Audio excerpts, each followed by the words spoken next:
écrivez un article sur l'herbier que sont en train de réaliser les CM2. Living Schools Lab et Hightech sont deux projets financés par la Commission européenne et mis en œuvre par le réseau Canopé en France. Living Schools Lab vise à mutualiser les pratiques autour des TIS et Hightech vise plutôt à utiliser des scénarios pédagogiques en classe de manière expérimentale. Et avec ma collègue Sandra Coiffard, nous avons imaginé utiliser ces scénarios pédagogiques pour la production d'écrits. Moi, j'ai travaillé sur les fossiles d'empreintes de dinosaures qui ont été découverts là-bas. Ma collègue a une classe de CE2 et moi de CM1. Et nous avons travaillé tout au long du projet ensemble, ce qui nous a permis de vraiment adapter ce scénario et de différencier aussi selon les niveaux.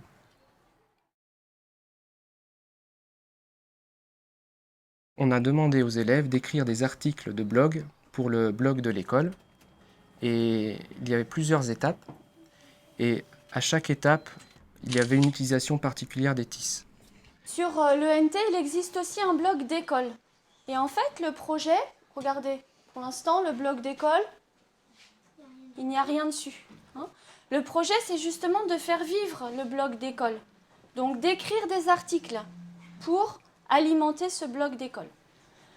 Les articles qu'on leur a demandé d'écrire traitaient de la vie de l'école, du fonctionnement de l'école, de ce qu'ils apprennent à l'école.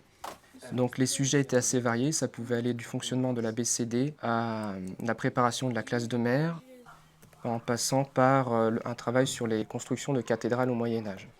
Après cette séance de présentation, il y a une séance sur le recueil d'informations. Comment fonctionne la BCD ? Alors l'ABCD, ça fonctionne par groupe d'élèves.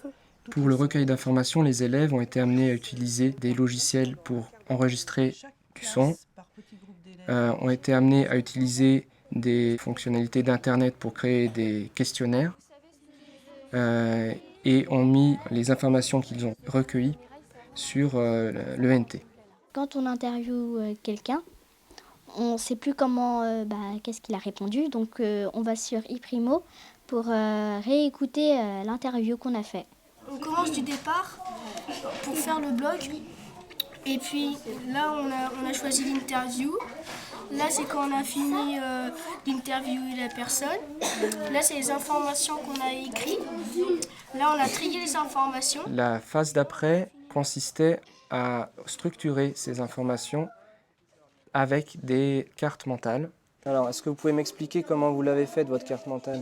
D'abord il y a la cathédrale, c'est le sujet principal. Oui. Dans les cathédrales, il y a les bâtisseurs qui bâtissent les cathédrales. Oui. Pour la création de ces cartes mentales, un logiciel spécifique a été utilisé. Ensuite est venu un moment d'écriture en groupe. Les élèves écrivaient sur le même document collaboratif. Une application sur Internet a été utilisée. Après cette écriture collaborative, chacun est revenu sur sa partie du texte. Ce travail a été fait avec à l'aide d'un logiciel de traitement de texte. Ensuite, les différentes parties ont été mises en forme pour être présentées sur les blocs de classe sur l'ENT. Grâce à cette ENT, des élèves d'une autre école ont pu commenter les articles. Là, c'est le bloc de la classe de CM1. Alors, qu'est-ce qu'il va falloir faire aujourd'hui ? On va faire des commentaires. On appuie sur ajouter un commentaire et puis on écrit dans quelle phrase il y a une faute. Il y a eu ensuite un retour sur les commentaires qui ont permis d'améliorer les textes, toujours sur l'ENT, avant de les mettre in fine en présentation sur le blog de l'école. Au sein d'une circonscription rurale, évidemment, le problème, c'est l'éloignement des écoles.